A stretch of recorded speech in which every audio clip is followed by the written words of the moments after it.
Um, I see. I'm schizophrenic. I'm many different. I have many different moods. Everyone knew the legend, the voice, the face, the chaos. But almost no one knew what it cost her. The real story of Grace Jones isn't glamour, it's survival. This is the true story of the grim reality Grace Jones lived through. Should I be worried about interviewing you? Why? I don't think so. You have a notorious reputation though, don't you? As a For tough... what? Well, there's a reputation of, first of all, hitting someone in a London interview. Yeah. And? Is that all I've got to my credit? Grace Beverly Jones was born May 19th, 1948 in Spanish Town, Jamaica. Her parents, Robert W. Jones and Marjorie Jones, were devoutly religious. Her father served as a politician and apostolic clergyman.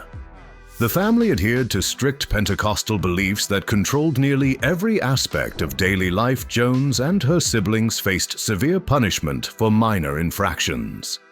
In her 2015 memoir, I'll Never Write My Memoirs, Jones detailed the physical abuse she endured. Her father beat her with a thorny stick for perceived sins. The religious household forbade music, dancing, and most forms of entertainment. Jones wrote that she was punished for looking at herself in mirrors too long. The discipline extended beyond physical punishment to psychological control that shaped her understanding of identity and rebellion. At age 13, Jones moved to Syracuse, New York, to live with her parents who had relocated years earlier. The transition from Jamaica to upstate New York created cultural shock. She stood out immediately in the predominantly white community. Her height, which would eventually reach 5 feet 10 inches, and her distinctive features made her a target for bullying.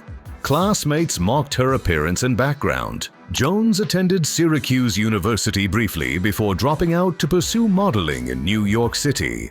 She arrived in Manhattan in the late 1960s with little money and no connections. The American modeling industry rejected her repeatedly.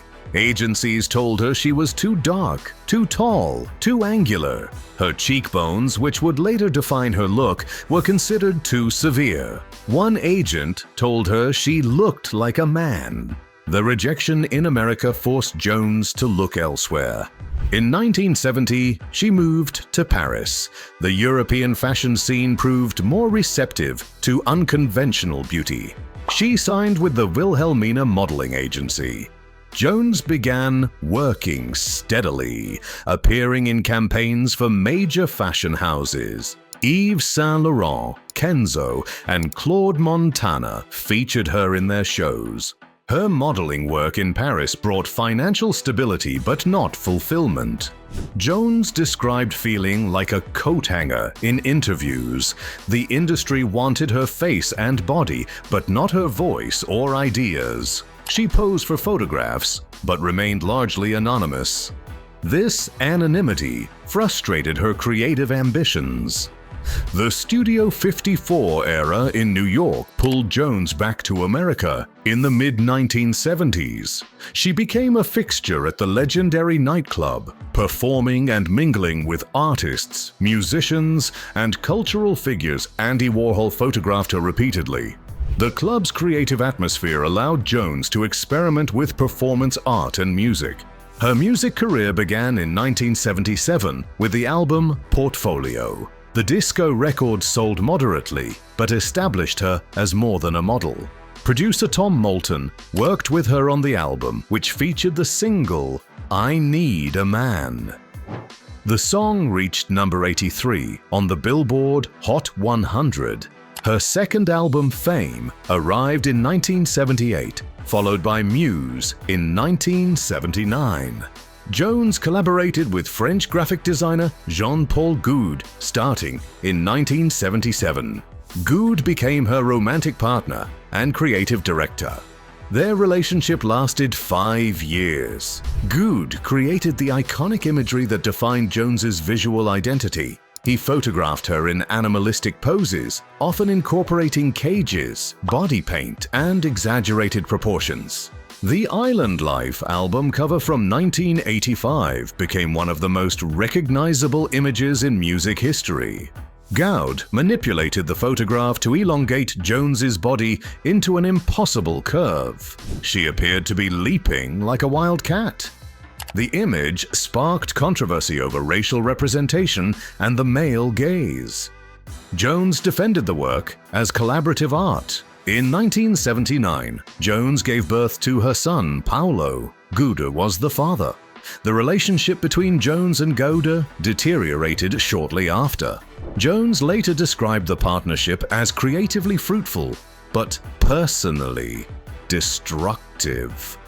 She claimed Gouda's need to control her image extended into controlling her life. Her 1980 album, Warm Leatherette, marked a shift toward new wave and post-punk. The record featured covers of songs by bands like The Normal and The Pretenders. Critics praised the album as innovative. It reached number 45 on the UK Albums Chart. The title track became one of her signature songs. Nightclubbing followed in 1981, produced by Sly and Robbie. The album incorporated reggae influences from her Jamaican roots. It reached number 32 on the UK Albums Chart. Rolling Stone called it one of the defining albums of the 1980s. The track Pull Up to the Bumper became a hit, reaching number 2 on the US Dance Club Songs chart.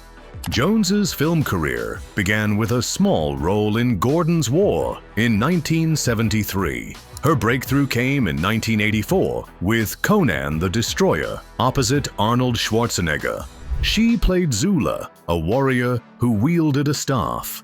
The role required intense physical training. Jones performed many of her own stunts. In 1985, she appeared as Mayday in the James Bond film A View to a Kill, alongside Roger Moore. Her character was an assassin with superhuman strength. The role showcased Jones's physical presence and intimidating screen persona.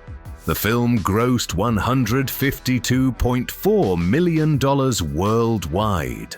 Jones's performance remains one of the most memorable Bond villain portrayals. Her relationship with Swedish actor Dolph Lundgren began in the mid-1980s. The two met while Lundgren worked as her bodyguard. Their romance was volatile and public. Jones described incidents of physical violence in her memoir. She wrote that Lundgren hit her during arguments. The relationship ended in 1986. Jones spoke openly about the abuse in interviews years later. She told The Guardian in 2015 that she stayed with Lundgren longer than she should have. The relationship mirrored patterns from her childhood, where love and violence intertwined. Lundgren later acknowledged his behavior, stating he was young and immature.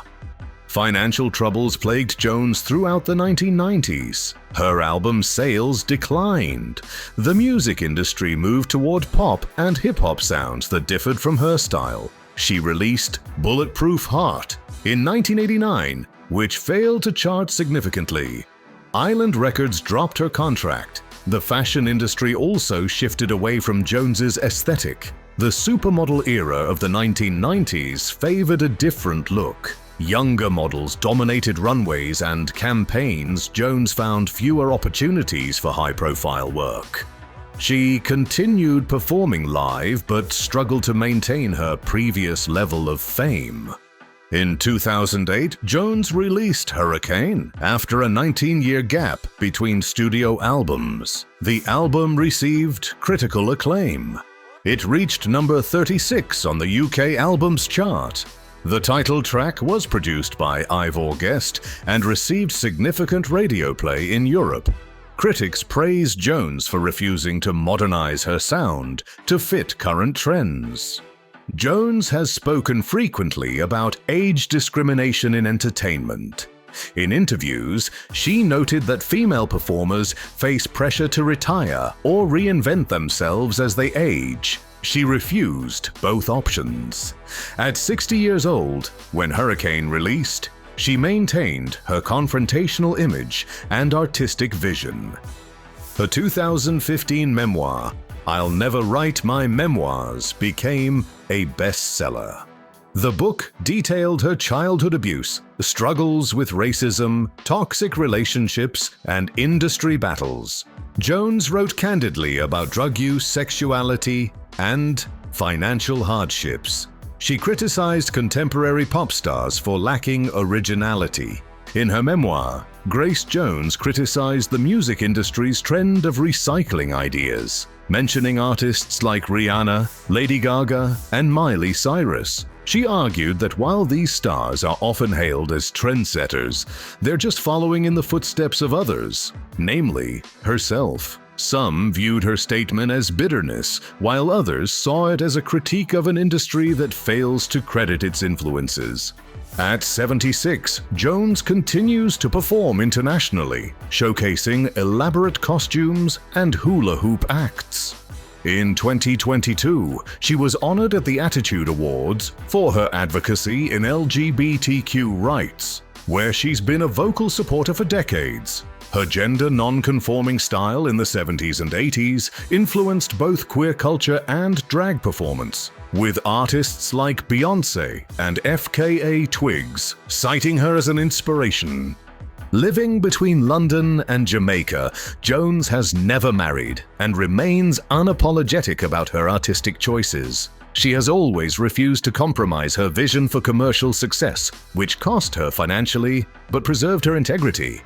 Her life has been filled with struggles, from childhood abuse and professional rejection to battles with an industry that sought to control her. Despite the hardships, Jones's refusal to conform made her a legendary figure.